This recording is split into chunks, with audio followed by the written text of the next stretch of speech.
He wore my dad's watch, leaked my therapy notes, and drained my life savings. At 3:47 a.m, I uncovered the truth. I never thought the smell of vanilla candles would become a trigger for panic attacks, but it does.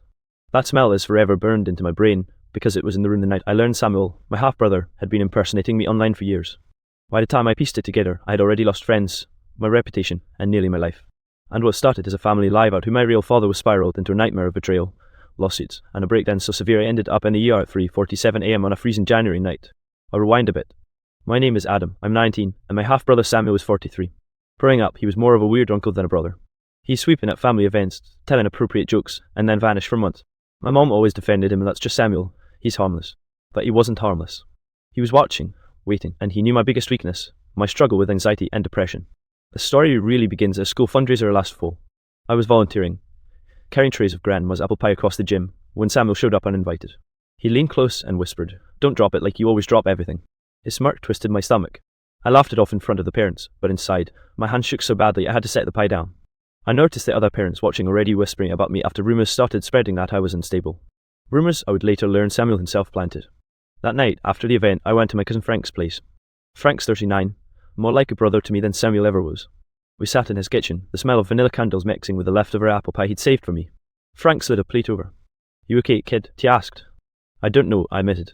It feels like Samuel's always 2 steps ahead of me, like he knows something I don't. Frank's jaw clenched. "You're not crazy. He's playing games, but he's not untouchable." At that point, I didn't know just how deep the games went. I thought it was just petty bullying, maybe jealousy. What I didn't know was that Samuel had already started impersonating me online, posting rants under my name, trashing people in my school, and even creating fake Venmo requests that drained my savings. I wouldn't discover the second phone he used until months later. The first real red flag came during Christmas dinner. It was December 25th, 2023, around 8:15 p.m. The table smelled like roasted ham and cinnamon rolls. Grandma brought out her famous apple pie, and for a moment, everything felt normal. Until Samuel raised his glass and said, "To family secrets may they always stay buried." Everyone laughed nervously, but I froze. He looked directly at me when he said it. My chest tightened and I excused myself to the bathroom. That's when I saw it, my father's old watch on Samuel's wrist. That watch had been in my drawer since my dad passed. I stormed back into the dining room. "Where did you get that?" I demanded. Samuel smiled, tapped the face of the watch, and said, "Maybe it was never yours to begin with." I felt the room tilt. Mom told me to sit down, stop making a scene, but my skin burned with humiliation. Everyone whispered. My own cousins looked at me like I was losing it. And Samuel just kept smiling, as if he just won the first round of a game I didn't know I was playing. That night, I couldn't sleep. I kept hearing his words, "Maybe it was never yours." I clutched my chest, heart racing, convinced I was going to die before dawn. At 3:47 a.m, I had my first full-blown panic episode so severe that Mom had to drive me to the ER. That's when the doctor told me I needed intensive counselling if I wanted to rebuild my self-worth. Looking back, that was the first time I realised Samuel wasn't just messing with me. He was dismantling me, piece by piece. After that Christmas disaster, I couldn't shake the feeling that Samuel was behind more than just cruel comments. Therapy helped me recognise patterns of manipulation, but in real time, it felt impossible to untangle. Every time I thought I was paranoid, something happened to prove me right. January bled into February, and whispers about me got louder at school events. At pickup, I'd overhear other parents. "Isn't that the boy who had the breakdown? Poor thing, his family must be a mess." They wouldn't look me in the eyes. Some even pulled their kids closer when I walked past, like I was contagious. The humiliation burrowed under my skin, rewiring my brain to expect rejection before I even spoke. Frank kept reminding me, "You're not imagining this, he's planting landmines around you." The biggest red flag came during a teacher-parent conference at the high school where I volunteered as part of my community service hours. The principal pulled me aside, holding printed screenshots. "Adam, I need to ask if this is you," she said gently. I froze. The page showed posts from an account with my name, trashing teachers, spreading vile rumours about students, and even making offensive jokes. My throat closed up. "That's not me," I croaked. She sighed, unconvinced. "I want to believe you, but this is serious." That night, I called Frank. He slammed his hand on the counter so hard I heard it through the phone. "Adam, listen to me. Samuel's behind this. It's too calculated." "But why?" I whispered. "Money, power, control, pick one. He feeds off chaos." The chaos wasn't just online. When the kids were little, my cousins, not mine, I remembered Samuel playing games that felt cruel even then. He tricked them into thinking their toys were broken or stolen just to watch them cry, only to magically fix the problem later and look like the hero. It clicked, I was just another toy to him. The smell of vanilla candles became my anchor during therapy, but in real life, it twisted into a reminder of his presence. He always lit them at family gatherings. By March, just the faintest whiff would trigger flashbacks of his smirk. Around this time, I discovered another betrayal. My boss, who had always seemed supportive, suddenly started criticising everything I did. Projects I'd worked weeks on were rejected without explanation. One night, I overheard him on the phone in the break room. "Yes, Samuel wired the money. Don't worry, I'll take care of it." My blood went cold. He was being bribed. $15,000. I later learned the same amount my parents had set aside for my future wedding fund. Samuel had drained it and funneled it straight into destroying me professionally. I confronted my boss. "You're taking bribes to sabotage me," I said, my voice shaking. He didn't deny it. He just shrugged. "Kid, you don't know who you're up against." That night, I went home and tore through my room, desperate to find proof of Samuel's schemes. That's when I noticed the drawer where my father's watch had once been felt disturbed, like someone had rifled through it. My heart pounded as I searched, and tucked behind old homework, I found a phone I didn't recognize. A second phone. My hand shook as I powered it on. There it was. Dozens of fake profiles, messages to people I knew, financial transactions all under my name. The horror sank in. Samuel had been impersonating me for years. The social media posts, the Venmo requests, the whispers, it all traced back to this device. I dropped the phone like it burned me. My breathing quickened, sweat dripping down my forehead. Panic overtook me until I collapsed against the wall, rocking back and forth. I thought of therapy, of grounding exercises, but nothing worked. I could only repeat one phrase. He ruined me, he ruined me. When I finally called Frank, my voice was barely audible. "He's been me all along," I whispered. Frank's silence on the other end was heavy. Then he said, "Adam, this isn't just betrayal, this is war." That was the moment suspicion became certainty.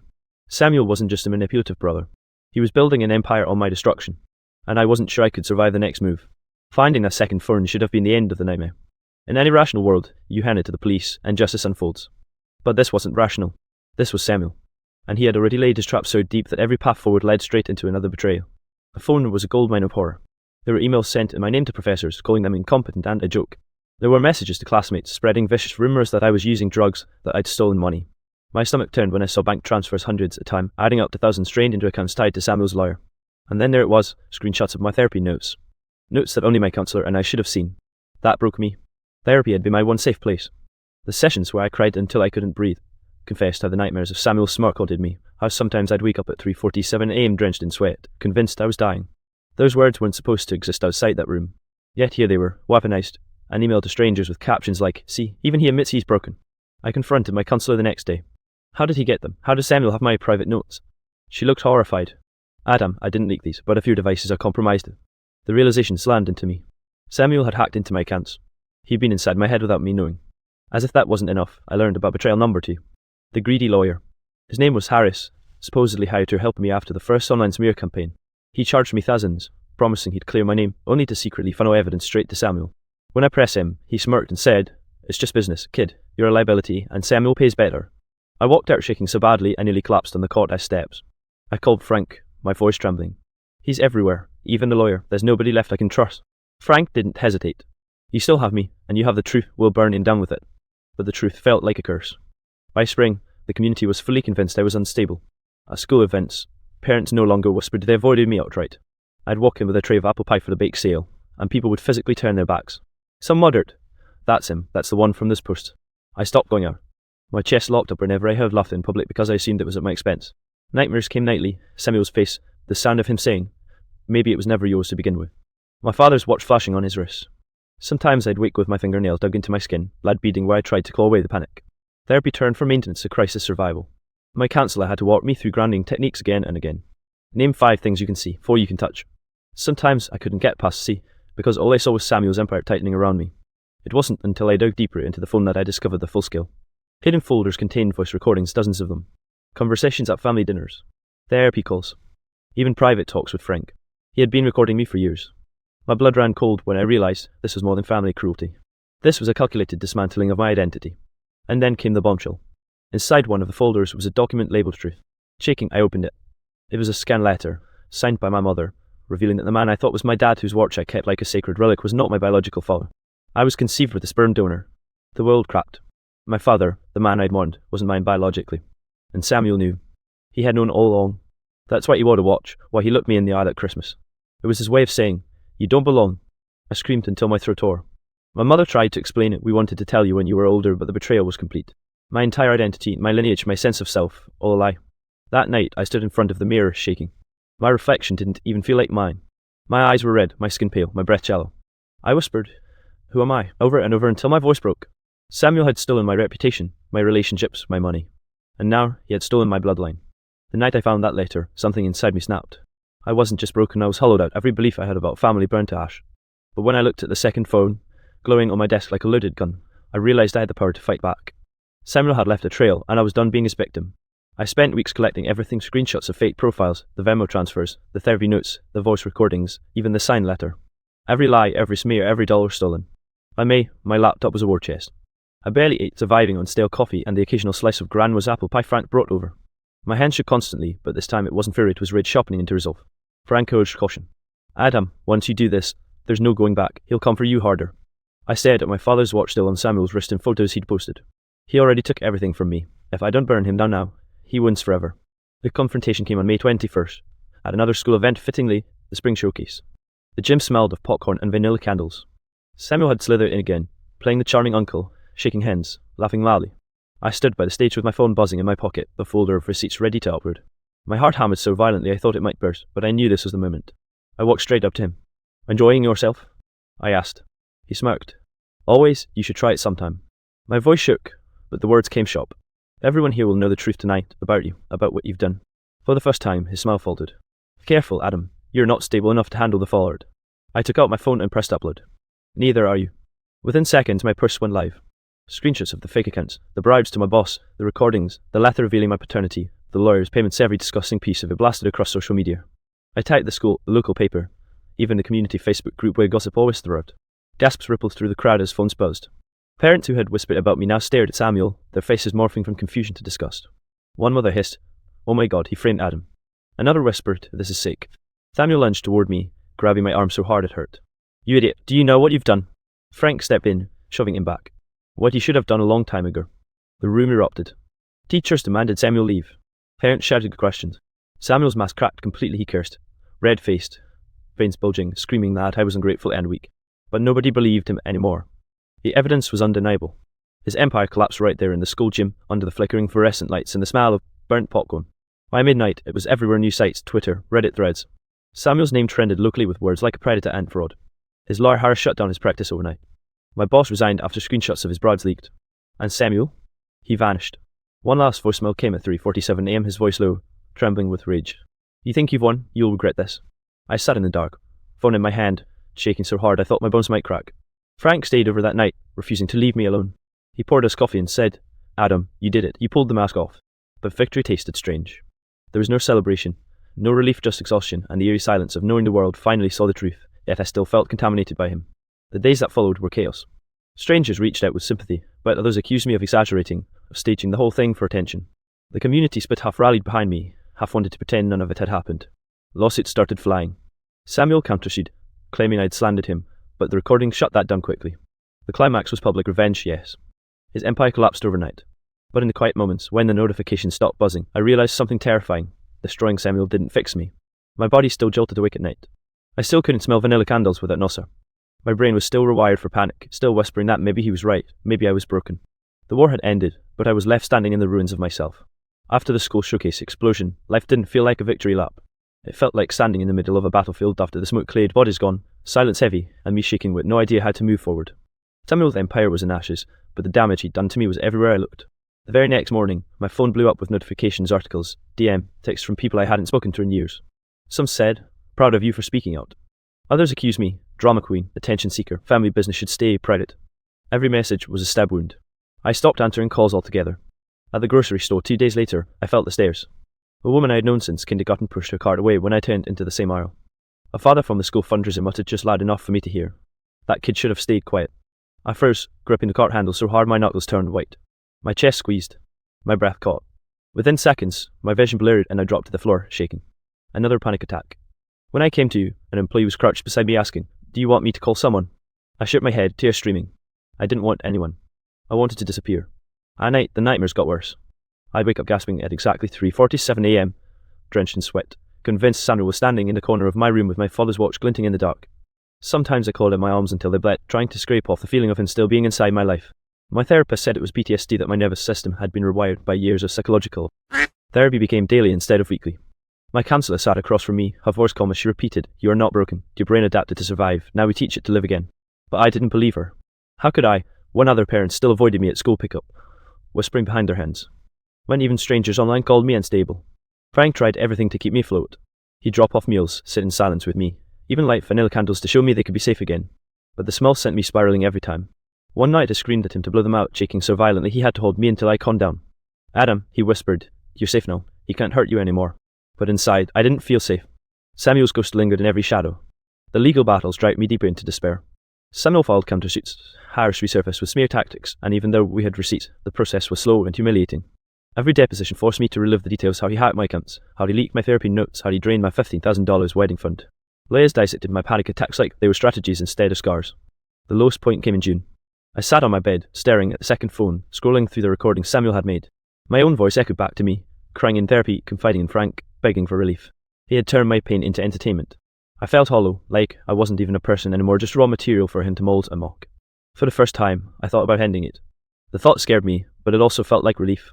No more whispers, no more panic, no more Samuel. Just silence. I texted Frank one word: goodbye. He was at my door in 10 minutes, pounding until I let him in. He grabbed my shoulders, tears in his eyes. Don't you dare let him win like this. Don't you dare, Adam. I collapsed into his arms, sobbing until my body gave out. That night, he stayed with me, making sure I ate, making sure I breathed. If not for him, I don't think I'd be here writing this. That was rock bottom. The point where I realized survival wasn't automatic anymore, it was a choice I'd have to make every single day. Therapy alone wouldn't save me. Frank alone couldn't save me. I had to claw my way out of the wreckage Samuel left behind. But the first step was terrifying, admitting to myself that none of it had ever been my fault. Rock bottom wasn't a place, it was a season. Weeks where every sunrise felt like a dare. Can you survive another day? But slowly, painfully, I started to. Not because the pain disappeared, but because I began to believe Frank when he said, "You don't have to live in Samuel's shadow forever." Therapy was my lifeline. My counsellor shifted our focus from just surviving panic attacks to rebuilding self-worth. She had me write down every lie Samuel had planted in my head. You're weak. You were broken. You don't belong. Then she had me tear the paper to shreds and burn it in a dish while she repeated, "Those lies don't define you." For the first time in months, I felt something loosen in my chest. Frank kept showing up. He made me eat even when food tasted like cardboard. He dragged me outside on walks when all I wanted was to curl up in bed. Once, he showed up with grandma's apple pie. "Sweetness for a better world," he said, sliding a slice onto my plate. I cried while eating it, not because of the taste, but because for the first time, it felt like a memory that wasn't poisoned by Samuel. The community reaction remained divided. Some apologized to parents at school who admitted they believed Samuel's lies. Others avoided me still, uncomfortable facing the truth. But slowly, I stopped caring. Their whispers weren't mine to care. My therapist's words echoed, "You don't control how others see you, you only control how you see yourself." The lawsuits dragged on, but they turned in my favor. Harris was disbarred. My ex-boss confessed to the bribes under pressure. And Samuel, he tried to countersue again, but the recordings he didn't know I had were played in court. Hearing his own voice mocking me, bragging about destroying me, was both devastating and liberating. The judge's face said it all. Samuel's credibility was gone. Financially, I'll never recover the $15,000 wedding fund he stole. But I've started saving again, not just money, but hope. I realized I'd been living like a prisoner of his schemes, always waiting for the next betrayal. Now, I'm building something for myself: classes, a part-time job where my boss actually respects me, even a small therapy blog to help others feel less alone. The biggest step came one evening in August. I lit a vanilla candle in my room. My hands trembled, but I sat with the smell, reminding myself, the scent belongs to me now, not to him. I held my father's watch. My dad may not have been my biological father, but he was the man who raised me, who loved me, who made me who I am. That's what mattered. Samuel couldn't touch that truth. When the kids were little, I used to believe family was unbreakable. Now I know family is chosen. Samuel may share my blood, but Frank is my brother in every way that counts. My therapist, my few friends who stuck by me, even strangers online who reached out after I shared my story, they're my real family. The nightmares haven't vanished. Some nights, I still wake at 3:47 a.m., heart racing, convinced Samuel's ghost is hovering in the corner. But now, instead of spiraling, I remind myself he's gone. He lost. I'm still here. And every morning I survive is another victory. The final stage of healing wasn't revenge. It wasn't even justice in court. It was forgiveness, not for him, but for myself. I had to forgive myself for believing his lies, for crumbling under the weight, for not seeing the betrayal sooner. My therapist's words ring in my ears. You did what you had to do to survive. That's not weakness, that's strength. So here's my truth. I forgive myself. I learned that none of it was my fault. Samuel's cruelty didn't define me. My panic attacks didn't define me. What defined me was standing back up when everything in me wanted to stay down. Today, I can say this without shaking. I am not broken. I am healing. And no matter how many scars Samuel left behind, they are mine now, proof that I survived.